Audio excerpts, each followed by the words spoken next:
बात यूपी के अलीगढ़ की कर लेते हैं, जहां वक्फ बोर्ड की मनमानी का ताजा मामला जो है सामने आया है। दावा किया जा रहा है कि अलीगढ़ में वक्फ बोर्ड ने बड़ा जमीन घोटाला किया है। दरअसल अलीगढ़ जिले में वक्फ बोर्ड 1768 वक्फ संपत्तियां होने का दावा करता है, लेकिन योगी सरकार ने जब दावों की हकीकत परखी तो सारे दावे खोखले निकले। अलीगढ़ प्रशासन अब वक्फ बोर्ड के खिलाफ एक्शन में आ गया है। रिपोर्ट देख लेते हैं। Your permission, I rise to move for leave to introduce the Waqf Amendment Bill 2024. Shri Venugopal. Sir.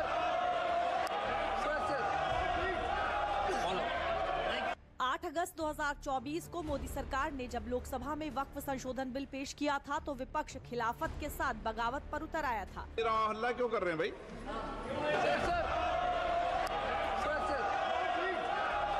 सरकार ने वक्फ संशोधन बिल को लेकर जेपीसी का गठन भी कर दिया और जेपीसी की रिपोर्ट पेश भी हो चुकी है, लेकिन विपक्ष की खिलाफत और बगावत आज भी जारी है। दरअसल केंद्र की मोदी सरकार वक्फ बोर्ड की बेहिसाब ताकतों पर लगाम लगाने की फिराक में है और वक्फ की जमीन को लेकर जो खुलासे हो रहे हैं उसके बाद ये अंदाजा लगाना मुश्किल नहीं है कि सरकार का ये कदम कितना जरूरी है। वक्फ बोर्ड की मनमानी का ताजा मामला यूपी के अलीगढ़ का है। दावा किया जा रहा है कि अलीगढ़ में वक्फ बोर्ड ने बड़ा जमीन घोटाला किया है। दरअसल अलीगढ़ जिले में वक्फ बोर्ड 1768 वक्फ संपत्तियां होने का दावा करता आया है, लेकिन योगी सरकार ने जब दावों की हकीकत परखी तो सारे दावे खोखले निकले। जनपद अलीगढ़ में कुल 1768 वक्फ संपत्तियां हैं, जिसमें से करीब 1216 संपत्ति ऐसी पाई गई हैं जो खतौनी की श्रेणी के अनुसार सरकारी ज़मीन की भूमि में दर्ज है। हमने जो जांच कराई थी वो तहसीलों से खतौनी के माध्यम से कराई थी, क्योंकि खतौनी में हर प्रॉपर्टी की कैटेगरी डिवाइड होती है, तो वो कैटेगरी वाइज जाँच की गई है प्रेजेंट में उसकी सिचुएशन क्या है। तो बस ये 1216 जो संपत्तियाँ हैं वो जो सरकारी भूमि की श्रेणी होती है उसमें निकली।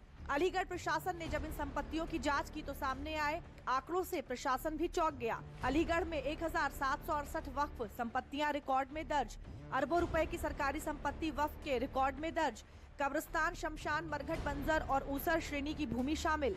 प्रशासनिक जांच के बाद 1768 वक्फ संपत्तियों का दावा खोखला निकला। जांच में करीब 1216 वक्फ संपत्ति खतौनी की श्रेणी में सरकारी जमीन में दर्ज। तहसीलों में खतौनी के माध्यम से प्रशासन ने जाँच कराई थी। अलीगढ़ प्रशासन द्वारा वक्फ संपत्तियों की जांच रिपोर्ट को सार्वजनिक करने के बाद सनसनी फैल गई। अवैध रूप से इन सभी संपत्तियों पर कब्जा करने वाले लोगों में खलबली मचाई हुई है। अलीगढ़ के सांसद सतीश गौतम ने भी रिपोर्ट के आधार पर कई और दावे भी किए, साथ ही ये चेतावनी भी दी कि इस साजिश में शामिल किसी भी व्यक्ति को योगी सरकार बख्शने वाली नहीं है। अब इनकी मानसिकता पहले से ही खराब रही है, कोई बक की जगह नहीं है। चाहे रेलवे स्टेशन के सामने बच्ची बहादुर दरगाह हो, उसको भी बना लिया, रेलवे की जमीन पर कब्जा करके वक्फ बोर्ड कर दिया। ये सब फर्जी है, वक्फ बोर्ड कहीं नहीं है। जो शत्रुओं की जमीन थी उसको इन्होंने वक्फ बोर्ड में दर्ज कर दिया। ये टोटल 100% फर्जी है, उसके लिए महाराज जी जांच करा रहे हैं और जिन्होंने ऐसा ऑर्डर किया है उनके खिलाफ कठोर कार्रवाई की जाएगी। इन्होंने तो अचल सरोवर को वक्फ बोर्ड की जमीन बता दिया, हमारे शमशान को वक्फ बोर्ड की जमीन बता दिया। इनकी मानसिकता खराब है, धीरे धीरे क्लियर हो रहा है। ये बताइए, देश आजाद होने के बाद की जमीन को निश्चित किया जाएगा, जो शत्रु वहां चले गए वो उनकी जमीन है। इनकी वक्फ बोर्ड की जमीन कहां से आई?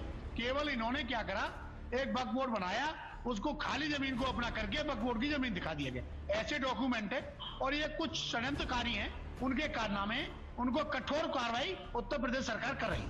अलीगढ़ के जनप्रतिनिधि वक्फ बोर्ड के इस अवैध रूप से कब्जे का विरोध कर रहे हैं। अलीगढ़ से विधायक डॉक्टर मानवेंद्र सिंह ने दावा किया है कि एक एक जमीन सनातन की है। यही नहीं, मानवेंद्र सिंह ने इन जमीनों पर अवैध कब्जे के लिए कांग्रेस और समाजवादी पार्टी को भी अपने निशाने पर लिया है। ये कांग्रेस के समय में इस प्रकार का दुष्चरित्र किया गया। हम जानते हैं कि एक एक जमीनें जो सनातन की हैं उन पर कांग्रेस ने जो कब्जा करवाया, समाजवादी पार्टी ने कब्जा करवाया, ये वहां पर उन्होंने किया नहीं, ये समाजवादी पार्टी के द्वारा कब्जा कराया गया। और ऐसी जो वक्फ में दर्ज कर दी गई जमीनें हैं या जहां पर कब्रिस्तान बना दिए गए, जहां कोई मुसलमान रहता नहीं है, उन जमीनों को, वो सरकारी जमीनें हैं, सरकारी जमीनें खाली होंगी। उत्तर प्रदेश की योगी आदित्यनाथ की सरकार वह उन जमीनों को चिन्हित कर रही है जो सरकारी जमीन है, जिन पर अवैध कब्जे हुए हैं, वो सब अवैध कब्जा से मुक्त होंगे। दुनिया के किसी भी देश में वक्फ बोर्ड के पास इतनी शक्तियां नहीं है जितनी हिंदुस्तान में है। यहाँ तक कि सऊदी या ओमान जैसे मुस्लिम देशों में भी ये कानून नहीं है कि वक्फ के पास गई जमीन कभी वापस नहीं ले सकते। भारत में वक्फ संपत्ति भी दुनिया में सबसे ज्यादा है। यही नहीं, हिंदुस्तान में रेलवे और सेना के बाद सबसे ज्यादा संपत्ति वक्फ बोर्ड के पास है। भारत में सबसे ज्यादा 33 लाख एकड़ जमीन रेलवे के पास है। वहीं सेना यानी रक्षा मंत्रालय के पास 17 लाख एकड़ जमीन है। वक्फ बोर्ड की बात करें तो करीब 9.4 लाख एकड़ जमीन वक्फ के नाम दर्ज है। वक्फ बोर्ड की कुल अचल संपत्तियों की संख्या 8,72,000, तो वक्फ बोर्ड की कुल चल संपत्तियों की संख्या 16,000 है। लेकिन इससे आने वाले राजस्व की बात करें तो वो 200 करोड़ भी नहीं है। वक्फ की संपत्तियों का रखरखाव और धार्मिक कार्यों में इस्तेमाल के लिए अमूमन हर स्टेट में शिया और सुन्नी वक्फ बोर्ड है। वक्फ बोर्ड है क्या और उसका काम क्या होता है वो भी जान लेते हैं, क्योंकि वो वक्फ बोर्ड के काम करने का तरीका ही है जिसकी वजह से इस पर मनमानी के आरोप लगते हैं। कोई व्यक्ति इस्लाम के नाम पर संपत्ति दान करता है तो उसकी देखरेख वक्फ बोर्ड करता है। वक्फ बोर्ड ली गई संपत्ति को शरिया कानून के तहत इन्वेस्ट करता है। इन्वेस्टमेंट से मिलने वाले लाभ को जनहित के कार्यों में खर्च करना होता है। देश में कुल 30 वक्फ बोर्ड हैं। आंकड़ों के हिसाब से देश भर में वक्फ की संपत्तियां 9.4 लाख एकड़ जमीन में फैली हैं।